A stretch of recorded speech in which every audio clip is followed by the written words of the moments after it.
Hello everyone, thank you for tuning back to my channel, and we have a spoiler-free review of Rhythm of War, Book 4 of the Stormlight Archive. As you can tell, this is, once more, a rather chunky book. However, more importantly, is this really the worst of the Stormlight Archive so far, as many people claim? In my opinion, no. And here's why. First, let's get to the world building. Not as much world-breaking aspects as Oathbringer, such as there we heard about how it was humans who invaded Roshar. Well, they were given Shinovar by the singers, and then they turned on the singers and conquered it from them, thus by being the first desolation, and some other interesting tidbits too. I would say actually, the world building here, it's even if not as shattering, it's just as great, such as what we learn about with Adolin and Shallan, and was it Shanarin? Shallan, and lasting integrity and Maya's reveal.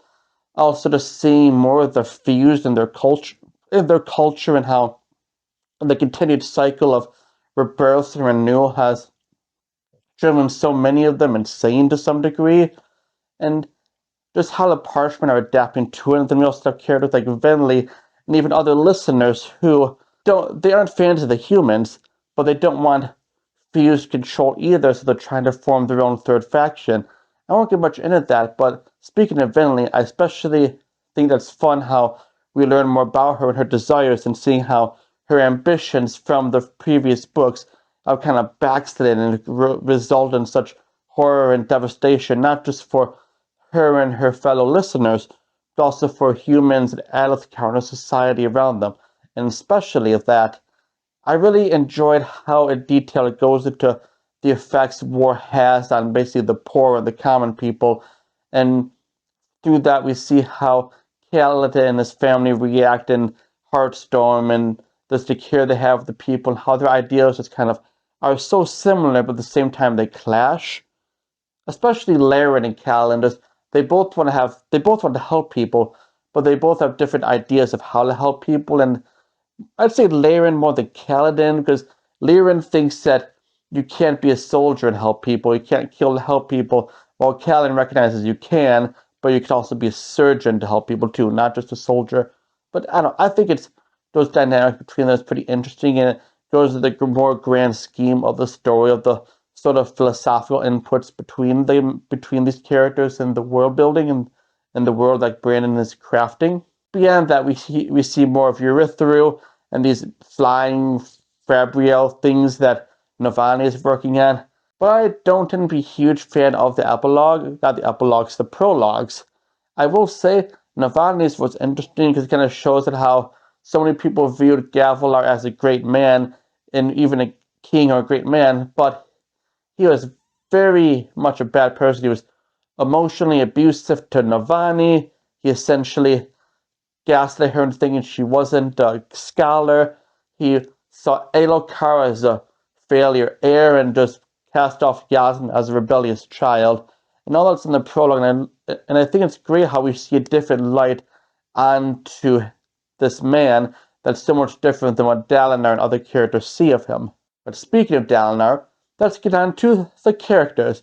Now, I will say, Dalinar's was interesting.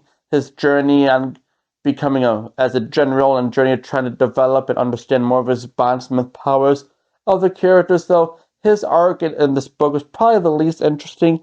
Not that it was boring, just that I feel that the other characters are just so much more fascinating and the journeys with them, such as Kaladin's arc of dealing with PTSD from war, and just the horrible thing Moash essentially tries to convince him to do. Or yeah, I know, doesn't necessarily sound great here because I don't want to spoil it. Hits the nail on the head of how these two men are just, they don't hate each other. At least I would say Cal doesn't hate Moash. Moash doesn't hate Cal. Oh, I can't go into without spoilers. But yeah, you'll just have to read it. It's the two interactions, how they want each other on each other's side, and it's just great. I can eat it all up. I will say about Moash, what he does at the end is just devastating, and I just hate him even more for it, because yeah, it involves one of my favorite characters. I'll stop there with that little bit, but yes, it was terrible. Great, but terrible. Anywho, back to Kaladin. So Kaladin's dealing with his PTSD from war and his depression, and he essentially decides to, he decides to become Roshar's first therapist because the Ardents, their form of therapy, just taking people, sticking them in the dark rooms, and hope they get better.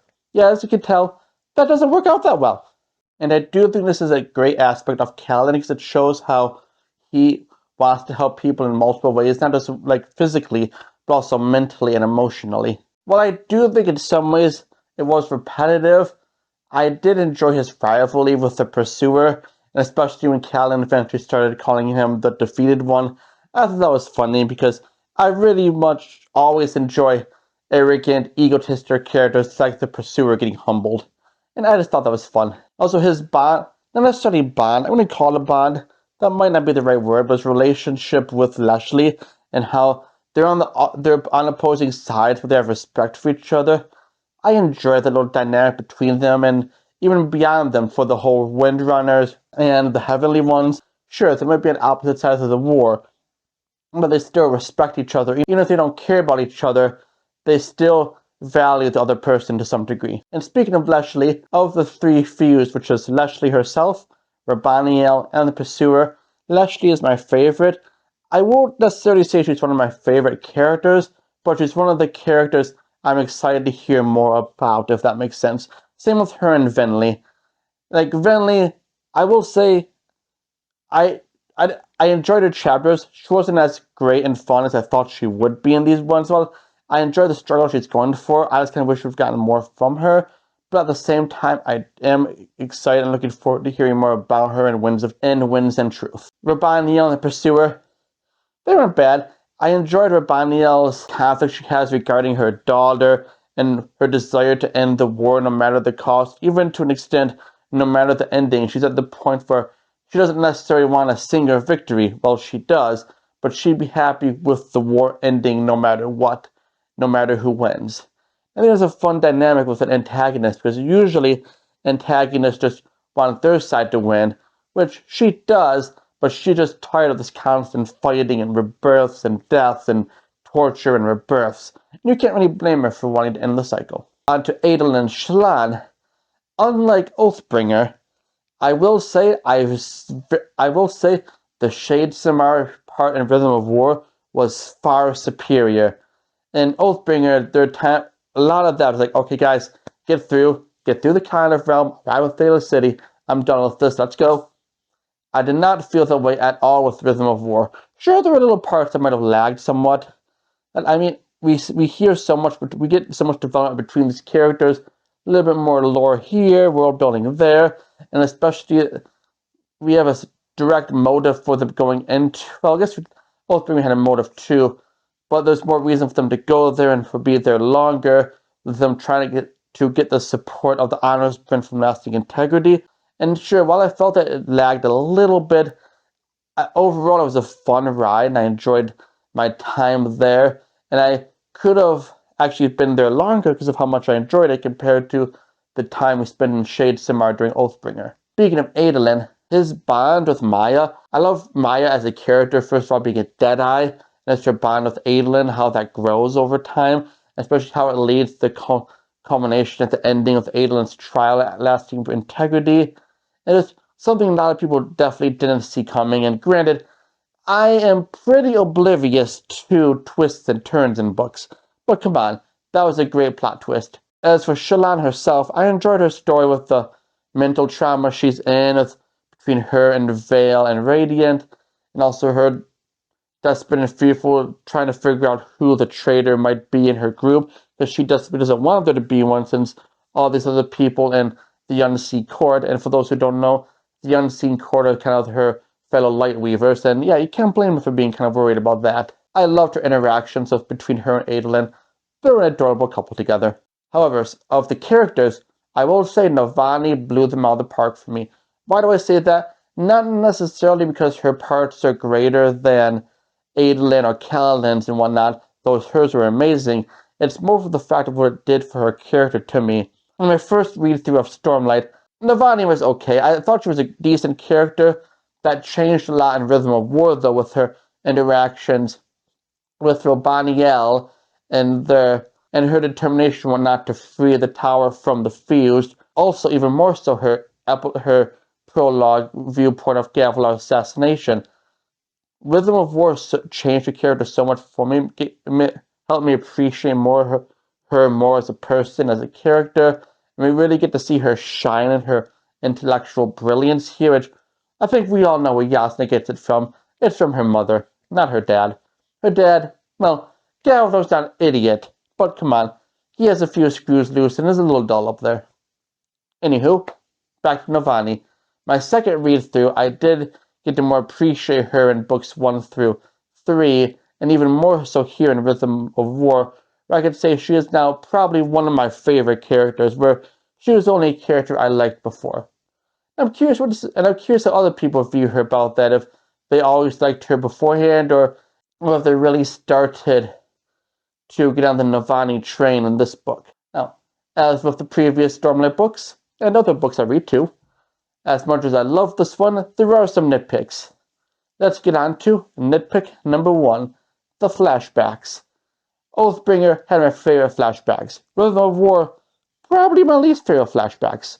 Mainly for the fact, with Vinley and Ishonai, a lot of the information we get from them, we already had. It's just rehashed and redone.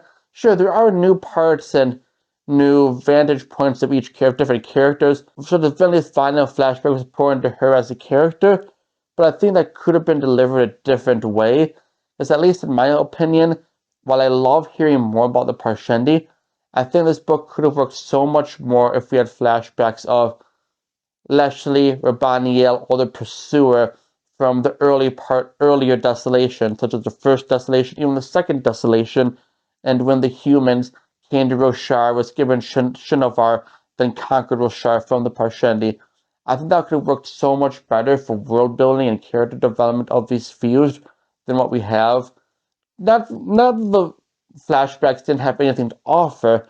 I just think it was a missed opportunity on Brandon's part to have Vinley and Eshone have flashbacks of stuff we already knew about them. But I think, at least for Vinley's, a lot of that could have been to add to her character in the present of her reflecting and going over and kind of add more to this to her inner turmoil about what her ambitions did to her and did to her people. Now on to nitpick number 2. This might be a little more for Oathbringer, but honestly it affects both books. Kaladin says his 4th ideal, and sure, that's fun and epic. I enjoyed reading of what happened in this scenes with other characters who should not be named for spoilery reasons. However, it would have been more impactful and delivered a greater oomph if we as readers would have been told the words in Oathbringer, then we could have known what Kaladin was straining for in Rhythm of War. Because right now, we don't know those words, so sure, we know it's something that Kaladin struggles with, but we don't know the details of that. If those words would have been revealed in Oathbringer, we could have seen more of Kaladin's journey of struggling to accept these words and strive towards these words until he eventually says them during the climax of the book. Nitpick number 3. As much as I enjoyed learning more about Navani and getting more of her as a character, I will say a lot of the more scientific-y aspects between her and Rabanio and the studying they were doing of the magic and whatnot, I don't know why, it just kind of fell flat to me. It just kind of seemed a little boring. Now, I don't know if that's just me or not, because in The Lost Metal, which is the final book of Mistborn Era 2, there was a scene where Wax is tinkering, experimenting with these different types of metals and whatnot, and trying to split them. Of the entire book, that was the most boring part. It felt flat to me. And while not to the same extent as Rhythm of War, I think honestly Rhythm of War is a little bit more interesting. But that's also because we get the excellent interaction between Navani and Rabaniel. Just all that, I feel the scientific-y stuff could have been cut down and rehashed a different way. I don't think all the detail had to be in there. I would have preferred to get more interaction between, well, I guess we did interaction between Rabani and Navani. I just didn't care about all that scientific stuff. I don't know if that's an unpopular opinion or not. If it is, I'd love to know in the comments. As always, let's finish this up with a positive. The ending, of course. Brandon is well known for his epic avalanche endings. And along with Callan saying the 4th ideal, we also get to see him fling armor around to protect people. We have Leslie's ultimate decision and what she and some of the other Heavenly ones choose. And Mawash being his usual terrible person self, and Navani's confrontation with Rabaniel. Even beyond that, though, because as great as the ending was, there are other aspects I enjoyed getting, such as the aforementioned sections of David and him and Vinley and Eshonai and Taft and Callan's interaction, because that's something I didn't necessarily. That's a pairing up I didn't see coming, as with Vinley working with all these other characters. Relaine I did see coming because obviously he was a Bridgerman, but Vinley wasn't. I hope we get to see more of Vinley interacting not with other singers, but especially other humans. And honestly, that's one thing too. I hope we get more singer and listener and parchment characters. Anywho, as you can tell, I also thought highly of this book. And going back to the question I posed at the beginning, yes, I do, yes, sir, I do think that Rhythm of War is a little bit better than Oathbringer, because for my rating, I give Rhythm of War 4.5 out of 5 stars. Now to my favorite characters, which are similar but different than previously. We have Kaladin, Adolin, Renarin, Teft, Shallan, Navani, Dalinar, Syl, Pattern, and Maya. And there we have it, my review of Rhythm of War, Book 4 of the Stormlight Archives. What did you think? Do you disagree with my rating? Do you agree? Do you like this character? Do you not? Please let me know all your thoughts and opinions below. And don't forget to like and subscribe. And I hope you all have a good day. Bye.